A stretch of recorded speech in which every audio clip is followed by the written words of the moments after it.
नमस्कार। आज हम एक बहुत ही मशहूर किताब पर बात करने वाले हैं, रॉबर्ट कियोसाकी की रिच डैड पुअर डैड। लेकिन हम इसे एक जरा हट के नजरिए से देखेंगे। हाँ, इसे हम भारतीय दर्शन की कुछ खास अवधारणाओं जैसे न्याय, सांख्य, योग वगैरह के आईने में समझने की कोशिश करेंगे। हमारे पास जो स्रोत हैं वो इस किताब का विश्लेषण करते हुए इसे इन दार्शनिक सिद्धांतों से काफी दिलचस्प तरीके से जोड़ते हैं। तो आज का इरादा यही है कि कियोसाकी के जो वित्तीय सबक हैं उन्हें भारतीय दर्शन की गहरी समझ से कैसे जोड़ा जा सकता है। देखते हैं कि ये पुअर डैड और रिच डैड वाली मानसिकताएं भारतीय दर्शन के फ्रेमवर्क में कैसी दिखती हैं। ये सिर्फ पैसे की बात नहीं है, बल्कि जीवन और पैसे को देखने के दो बिल्कुल अलग दर्शन, दो विश्व दृष्टि की कहानी है। चलिए शुरू करते हैं। तो सबसे पहले किताब का जो केंद्रीय विचार है, कियोसाकी दो पिताओं की कहानी बताते हैं, है ना।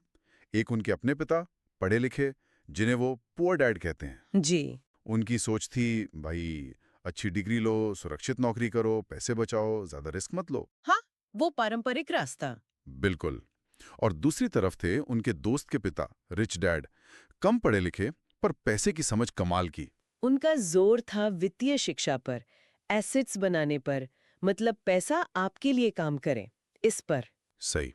तो किताब का सार यही निकलता है कि हमारी मान्यताएं, हमारा सोचने का तरीका, यही हमारी वित्तीय किस्मत तय करता है। हाँ, और ये बात ना भारतीय दर्शन के मूल विचार से काफी मिलती है। जैसे दर्शन में मानते हैं कि प्रत्यक्ष यानी हमारा अनुभव, अनुमान यानी हमारा तर्क, और शब्द यानी जो हमें सिखाया गया है या परंपरा है, अच्छा। ये तीनों चीजें मिलकर हमारे कर्म और जीवन को आकार देती हैं। तो ये रिच डैड और पुअर डैड असल में पैसे और जिंदगी को लेकर दो अलग-अलग दर्शन या विश्व दृष्टि के प्रतीक हैं। उनकी मान्यताएं अलग हैं, इसलिए उनके कर्म और नतीजे भी अलग हैं। ये तो बड़ा दिलचस्प कनेक्शन है। तो चलिए इसे न्याय दर्शन से शुरू करते हैं। न्याय दर्शन तो तर्क और प्रमाण पर बहुत जोर देता है ना, आलोचनात्मक सोच पर। जी हाँ, लॉजिक और एविडेंस। तो पुअर डैड की सोच, वो तो समाज की बनी बनाई बातों को मान लेते हैं। डिग्री लो, नौकरी करो, सब ठीक रहेगा। ये एक तरह से बिना सवाल किए मान लेना हुआ। शायद शब्द प्रमाण पर आधारित या बिना जांचे परखे अनुमान। बिल्कुल, वो एक तरह से डिफॉल्ट सेटिंग पर चल रहे हैं, सब ऐसा करते हैं तो यही सही होगा। लेकिन रिच डैड वो न्याय के तार्किक दृष्टिकोण का सटीक उदाहरण है। कैसे? वो बुनियादी बातों पर ही सवाल उठाते हैं, जैसे पैसे के लिए ही क्यों काम करें, पैसे को अपने लिए काम क्यों न करवाएं, या नौकरी की सुरक्षा क्या सच में सुरक्षा है। वो तर्क का इस्तेमाल करते हैं, चीजों को चुनौती देते हैं। हाँ, ये बात तो है। तो न्याय दर्शन हमें यही तो सिखाता है, अपनी मान्यताओं पर सवाल करो, तर्क की कसौटी पर कसो। और कियोसाकी का भी तो यही संदेश है ना, कि सुनी सुनाई बातों पर, सामाजिक कंडीशनिंग पर आंख मूंद कर यकीन मत करो, अपना दिमाग लगाओ। बिल्कुल सही।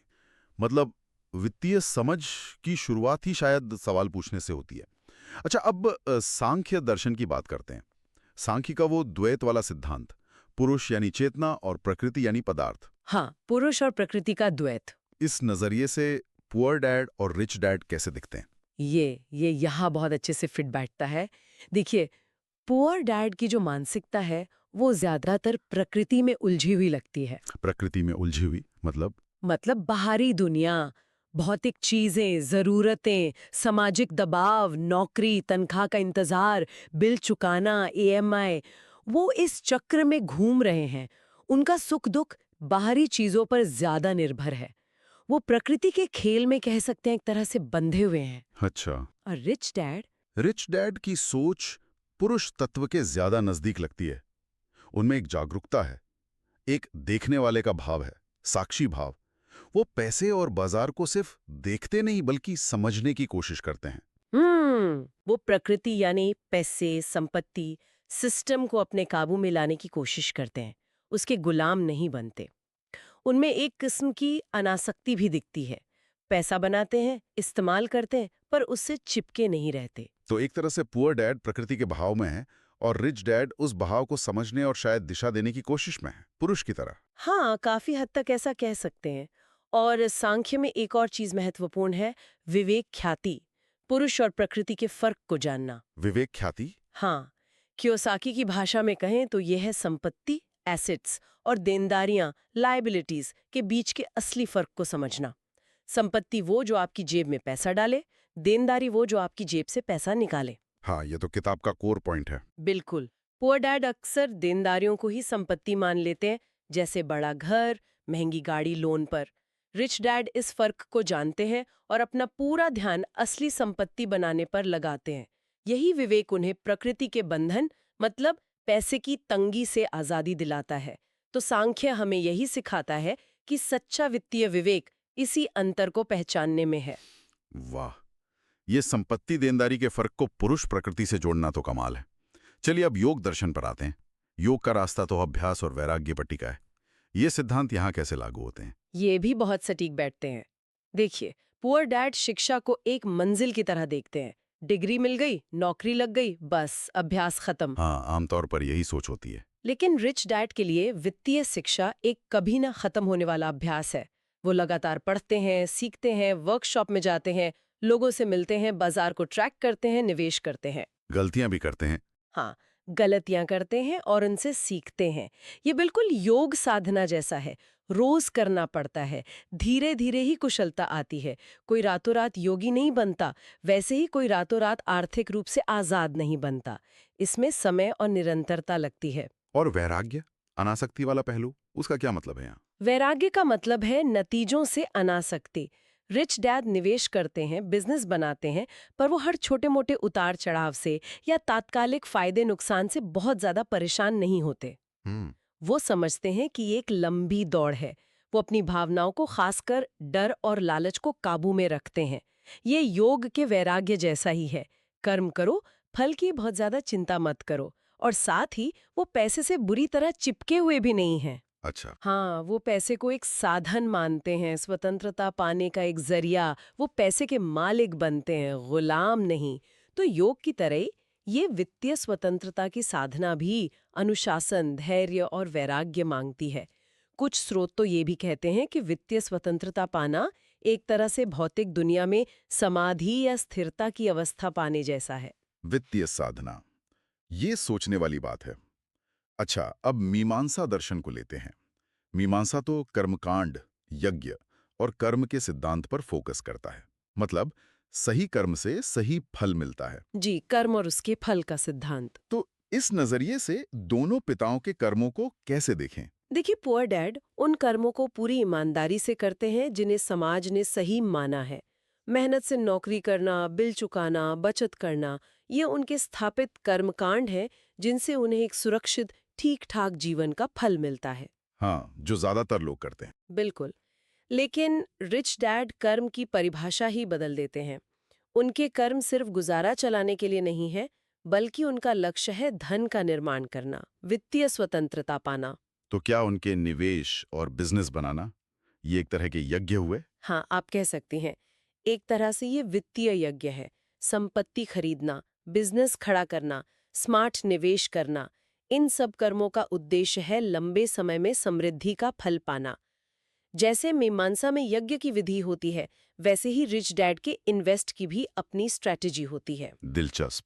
और मजे की बात यह है कि दोनों पिता कर्म तो कर रहे हैं, लेकिन कर्म के पीछे का इरादा और दृष्टि बिल्कुल अलग है, और इसी से नतीजे बदल जाते हैं।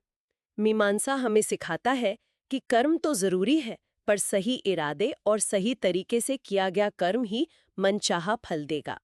फाइनेंस की दुनिया में इसका मतलब है कि हमारे काम का लक्ष्य सिर्फ आज का खर्च चलाना नहीं, बल्कि कल की स्थायी समृद्धि बनाना होना चाहिए। इरादे और दृष्टि का फर्क, ये वाकई बहुत अहम है। चलिए अब आखिरी पड़ाव पर आते हैं, वेदांत। वेदांत का मूल तो आत्मज्ञान है और उसी से मोक्ष यानी परम स्वतंत्रता मिलती है। अहम ब्रह्मास्मि, मैं ही ब्रह्म हूं। हाँ, आत्मज्ञान से मुक्ति। इसका रिच डैड पुअर डैड की सोच से क्या कनेक्शन हो सकता है? सुनने में तो काफी अलग लगता है। देखिए, वेदांत कहता है कि असली आजादी बाहरी चीजों पर नहीं, बल्कि अपने अंदर के ज्ञान, अपने आत्मबोध पर निर्भर करती है। अब पुअर डैड को देखिए, वो सुरक्षा के लिए बाहरी सिस्टम पर निर्भर हैं। कंपनी, सरकार, पेंशन। हाँ, उनकी सिक्योरिटी बाहर से आती है। बिल्कुल। अगर ये बाहरी सहारे हिल जाएं, तो वो असुरक्षित हो जाते हैं। लेकिन रिच डैड स्वतंत्रता को अंदर से देखते हैं। वो कहते हैं, पैसे का खेल मुझे खुद समझना है। अपनी किस्मत मुझे खुद बनानी है।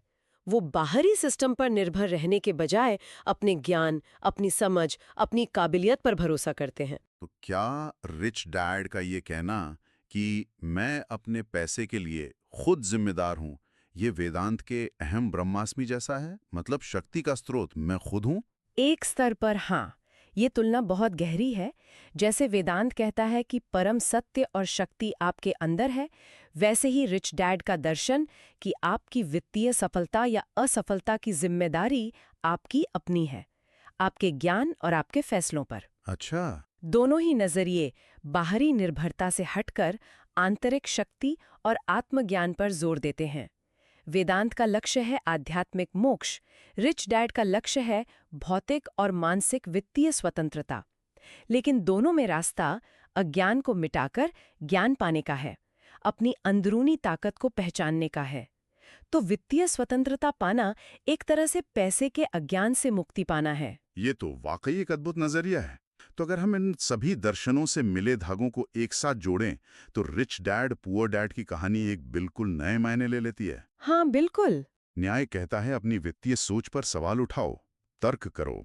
सांख्य कहता है संपत्ति और देनदारी का फर्क समझो। प्रकृति के खेल को समझकर पुरुष बनो, मतलब जागरूक बनो।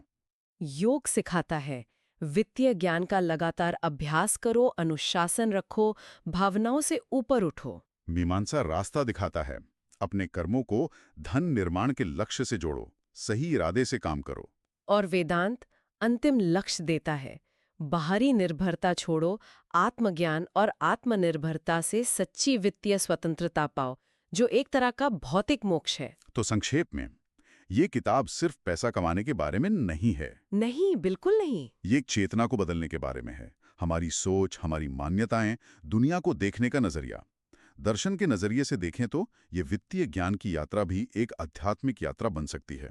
अविद्या से विद्या की ओर। हाँ, अज्ञान से ज्ञान की ओर, बंधन मतलब कर्ज और चिंता से मुक्ति यानी वित्तीय स्वतंत्रता की ओर, और बाहरी निर्भरता से आत्मनिर्भरता की ओर। तो आज हमने देखा कि कैसे रॉबर्ट कियोसाकी की जो सलाह है उसे भारतीय दर्शन के फ्रेमवर्क में देखने पर धन कमाने और आत्म जागरूकता या मुक्ति के बीच कितने गहरे संबंध दिखते हैं। बिल्कुल, ये सिर्फ बैलेंस शीट सुधारने की बात नहीं है, ये शायद जीवन को देखने का नजरिया बदलने की बात है। हाँ, और ये पूरी चर्चा एक बड़ा सवाल भी खड़ा करती है। जी। नहीं मतलब सोचने वाली बात है कि अगर हम मान लें कि वित्तीय स्वतंत्रता भी एक तरह की मुक्ति है, एक तरह की आज़ादी है, तो हमारे समाज में पैसे को लेकर जो आम सोच है, जो डर हैं, जो मान्यताएं हैं, क्या वो वाकई हमें इस आज़ादी की तरफ ले जाती हैं? या फिर अनजाने में हमें और बांध रही हैं? ये सवाल वाकई बहुत महत्वपूर्ण है और इस पर विचार किया जाना चाहिए। इसी विचार के साथ आज की ये दिलचस्प चर्चा यहीं समाप्त करते हैं। उम्मीद है श्रोताओं को इसमें कुछ नया सोचने को मिला होगा।